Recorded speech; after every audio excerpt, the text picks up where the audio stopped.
Agora, na coisa julgada. A coisa julgada, ela vai se dividir. A coisa julgada se divide, tá? Em limites. A coisa julgada, em primeiro lugar, a coisa julgada se divide em coisa julgada formal e coisa julgada material. Primeira divisão da coisa julgada. Coisa julgada formal, coisa julgada material. E a coisa julgada material se divide em limites subjetivos e limites objetivos. Vamos estudar esta classificação. Primeira divisão, coisa julgada formal de coisa julgada material. O que é a coisa julgada formal? A coisa julgada formal é considerada a imutabilidade ou a indiscutibilidade da decisão dentro do processo em que foi proferida. Tá? Ela poderia ser considerada uma estabilidade endoprocessual. Ela poderia ser considerada uma preclusão máxima. Tá? Essa estabilização, ela surge em virtude da irrecorribilidade. Isto é a coisa julgada formal. Tá? Isto é a coisa julgada formal. Esta coisa julgada formal, ela vai se produzir dentro do processo em que foi produzido. Tá? A existência da coisa julgada formal não implica necessariamente na produção da coisa julgada material. Tá? Por exemplo, nas hipóteses do artigo 485, nas hipóteses do 485, em que o juiz resolve, tá? O juiz decide sem resolver o mérito, o que o juiz tem ali? O que o juiz tem? O juiz tem coisa julgada formal. Por quê? Porque eu não posso mais discutir ou porque eu já usei todos os recursos e não tem mais prazo para que eu possa discutir, ou eu perdi o prazo para a utilização dos recursos. E aí incide a coisa julgada formal. Qual é a característica da coisa julgada formal? Eu não posso mais discutir aquela decisão naquele processo. Mas eu posso discutir essa decisão em outro processo. Não vou discutir, há uma polêmica se a ação de alimentos produz coisa, etc. e tal. Vou pegar a ação de alimentos mais tradicional, porque daí todo mundo entende. Uma ação de alimentos, o juiz fixa R$2.000 de alimentos. Dá a liminar, R$2.000, faz a instrução, comprova-se que ele tem condições, o juiz lá na sentença diz, olha, R$2.000, pronto.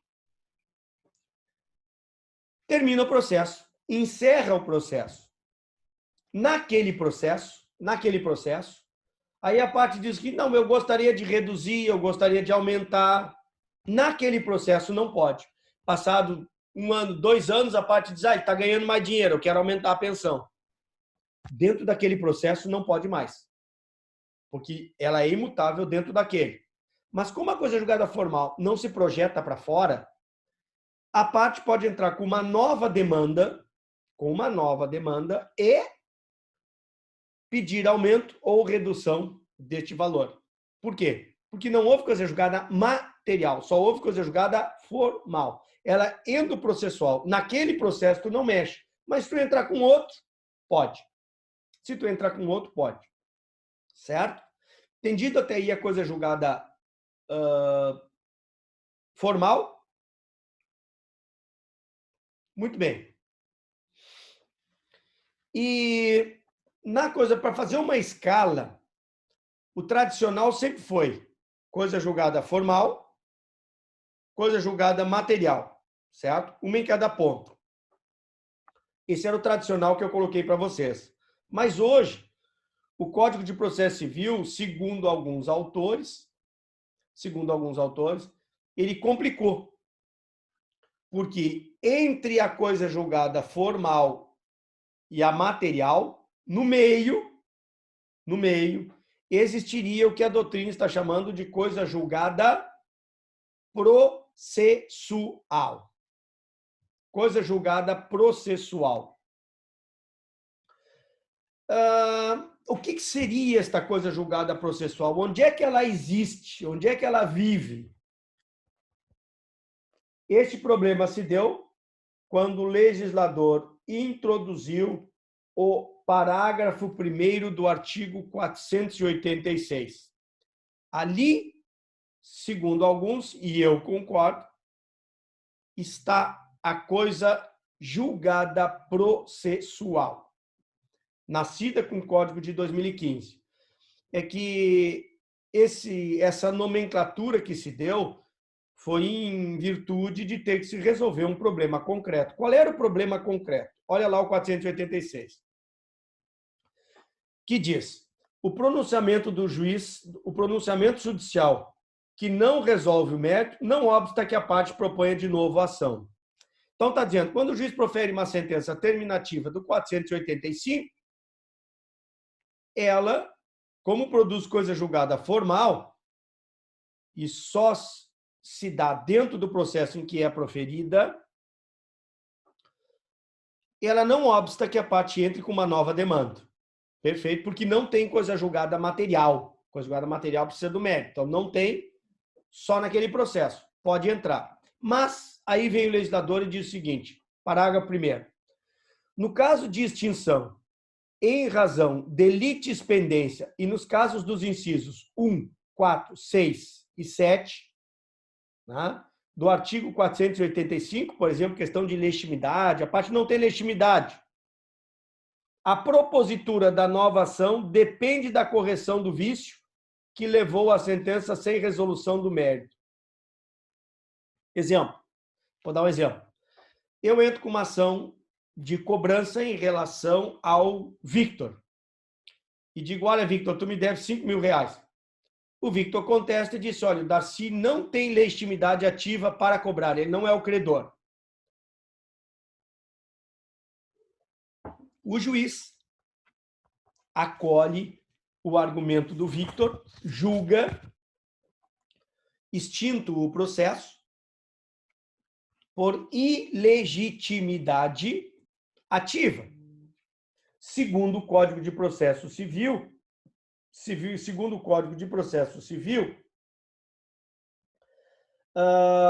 a questão da legitimidade, tá, está no artigo 485, inciso 6º, quando diz: o juiz não resolverá o mérito quando, inciso 6º, verificar a ausência de legitimidade.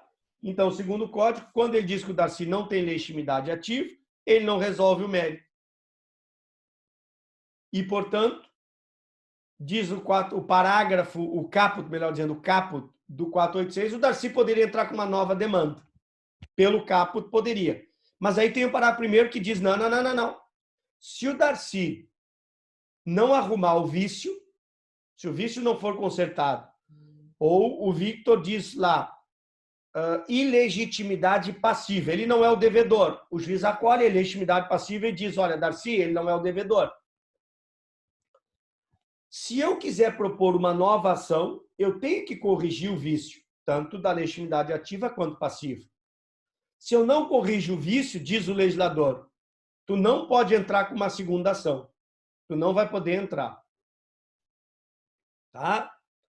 Mas vamos imaginar o seguinte, que a parte não conheça o parágrafo 1º do 486 e entre com uma ação. E entre. Para cobrar, se o juiz errou, e entre com uma ação para cobrar do Victor. Certo? Entrou com a ação para cobrar do Victor. Pergunta. Se o Matheus, a Mariana, o Gabriel, qualquer um de vocês fosse magistrado, vocês diriam, olha, o Darcy não pode entrar com esta segunda demanda, em virtude do parágrafo 1º do 486. Ele não pode. Tá? E aí eu perguntaria, o que é isto? Isto é coisa julgada formal? Isto é coisa julgada material? Por que eu não posso? A lei diz que eu não posso, mas eu tenho que ter uma explicação científica, técnica, para dizer por que não posso. Então, vamos lá. Por que tu não pode? Primeira explicação. Alguns dizem, não, porque tem coisa julgada formal, por isso que tu não pode. Não julgou o mérito, tem coisa julgada formal. Errado. Por que está errado? Porque a coisa julgada formal, a imutabilidade, a indiscutibilidade, nós vimos antes, ela vai se dar única e exclusivamente dentro do mesmo processo. Ela não se projeta para fora. Certo? Ela não alcança a segunda demanda. Por isto, não há coisa julgada formal. Por isto, não há coisa julgada formal. Porque ela não se projeta. E o do parágrafo 1º do 486 alcança a segunda demanda. Na primeira, eu não estou mexendo, porque o Vitor não tinha legitimidade passiva, por exemplo. Aí eu entro na segunda, a imutabilidade é da primeira. O juiz não poderia vincular com base na coisa julgada formal, estaria equivocado. Muito bem. Outros diriam o seguinte: bom, então eu tenho coisa julgada material. Por isso eu não posso. Também estariam errados. Por que estariam errados? Porque o pressuposto da coisa julgada formal é a existência do julgamento de mérito. E mérito só tem nas hipóteses do artigo 487. Nas sentenças do 485, não há mérito. E se não há mérito, não pode haver coisa julgada material. Não pode. Portanto, eu não posso dizer que, pelo parágrafo 1º do 486, o juiz inviabiliza a segunda ação, porque existe coisa julgada material. Estaria errado, porque eu diria, não há mérito. Olha lá, ó, é 485, inciso 6º. Não há mérito, não pode ser coisa julgada material. Bom, então nós nos perguntamos, se não existe coisa julgada formal, se não existe coisa julgada material que todo mundo conhece, que coisa é esta que não permite eu discutir nesta segunda ação? E aí teve que se dar um nome para isso aí. E o nome que se deu foi coisa julgada processual. Por que coisa julgada processual? Porque é uma coisa julgada que se dá só a nível de relação jurídica processual. Vejam bem, na primeiro processo, em que o juiz diz que o Victor ilegitimidade passiva, que ele não tem ilegitimidade passiva, neste primeiro processo, tá? Isto se torna imutável, mas não analisa o mérito. Mas se projeta para uma segunda ação, porque o parágrafo 1º diz que tu não pode propor a segunda se tu não corrigir o vício. Mas isto se dá na relação jurídica processual. Não depende da análise do mérito da primeira, porque não houve. Então, a doutrina chamou de coisa julgada processual. O que é coisa julgada processual? É a impossibilidade de tu discutir num segundo processo o que foi discutido no primeiro, mesmo que não tenha havido julgamento do mérito. Mesmo que não tenha havido julgamento do mérito. E isto é muito importante para nós. Isto é muito, muito, muito importante. Entenderam o que significa esta coisa julgada processual?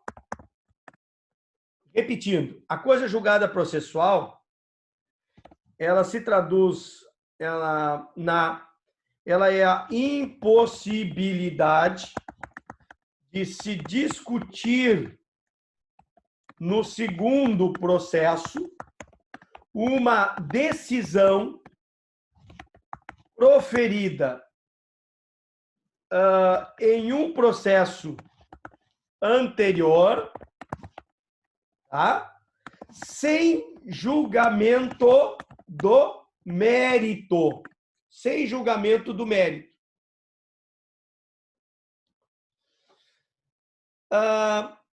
Alguma dificuldade para entender coisa julgada formal e processual? Até aí alguma dúvida? Até aí alguma dúvida? Muito bem. Então vamos continuar. Agora vamos entrar para a coisa julgada material. Material. O que é coisa julgada material? Vamos lá. A coisa julgada material, primeiro pressuposto da coisa julgada material. Primeiro pressuposto. A coisa julgada pressupõe que tenha havido, como uma consequência lógica anterior, uma conditio sine qua non para a realização da coisa julgada material, é que tenha antes havido coisa julgada formal. Por que, Darcy? Porque se eu ainda puder atacar, não pode haver coisa julgada material. Por isso tem que haver a preclusão das vias recursais para depois, em havendo análise do mérito, se tornar imutável. Se tornar imutável. Então, primeiro requisito da coisa julgada material. A existência de coisa julgada formal. Eu não mais posso recorrer. Certo? Segundo requisito da coisa julgada material. Segundo requisito. Ter havido análise do mérito. Nas hipóteses das sentenças definitivas do artigo 487. Certo? Lá nas hipóteses do 487. Juntado esses dois requisitos, eu tenho a coisa julgada material. A coisa julgada material, né, ela produz dois tipos de efeito. A coisa julgada material produz dois tipos de efeito. O chamado efeito negativo da coisa julgada e o chamado efeito positivo da coisa julgada. Qual é a diferença entre o efeito negativo e o efeito positivo da coisa julgada? Vamos lá. O efeito negativo da coisa julgada, ele impede que a mesma sentença seja decidida novamente. Tá? Ele impede. Isto é o efeito negativo da coisa julgada. Então, ele vai impedir que ela seja decidida novamente. O efeito negativo da coisa julgada é quase sempre utilizado em defesa pelo réu. Por exemplo, olhe o artigo 337. Vamos lá. 337 do CPC. Inciso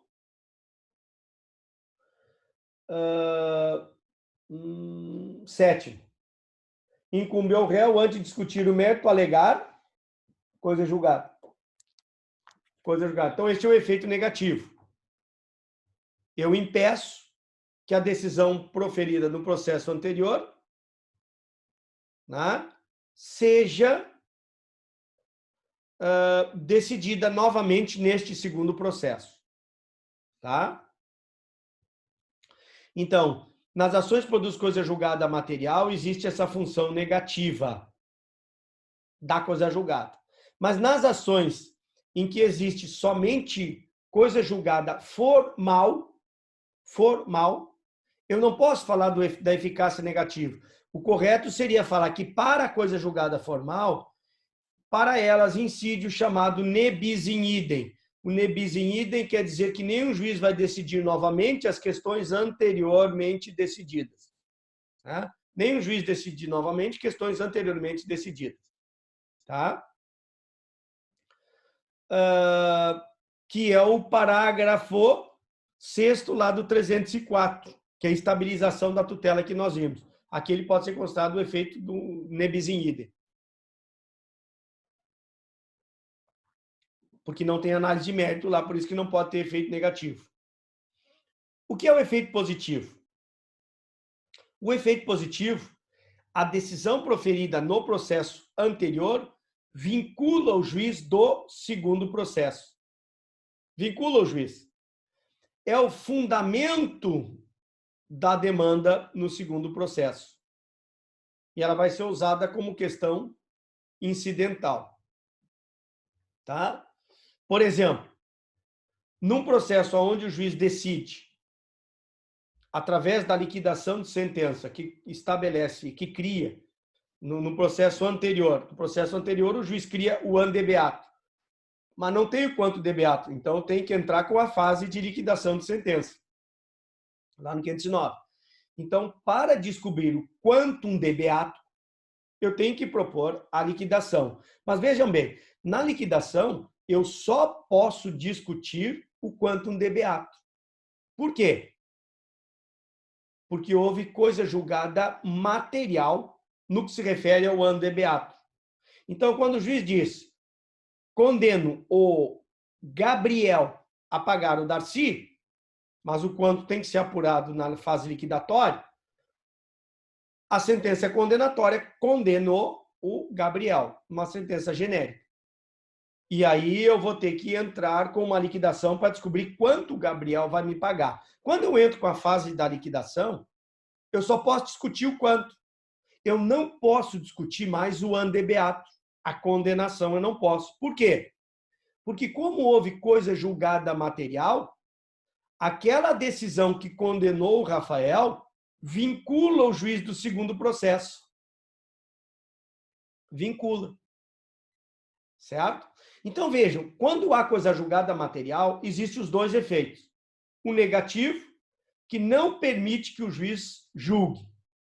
Uma coisa é não permitir que o juiz julgue novamente. E outra coisa diferente é vincular o juiz do segundo processo à decisão do primeiro. Na primeira hipótese, temos o efeito negativo. Na segunda, temos o efeito positivo da coisa julgada material. Um impede e o outro vincula. Tá? E o que é a coisa julgada material, então? A coisa julgada material, ela é considerada um conceito que a doutrina coloca, ela é a qualidade que torna indiscutível e imutável uma norma jurídica, né, uma norma jurídica concreta, definida na decisão judicial. Esse seria o conceito que eu tenho de coisa julgada material. Que, vejam bem, não podemos confundir com a autoridade da coisa julgada. O que é a autoridade da coisa julgada? A autoridade da coisa julgada é a capacidade que a sentença tem, é a capacidade que a decisão tem de se impor a todos. Então, é a capacidade de impor a sentença para todas as pessoas. Isso é a autoridade da coisa julgada. Por isso, o Liebman tem um livro clássico chamado Autoridade, né, e Coisa Julgada.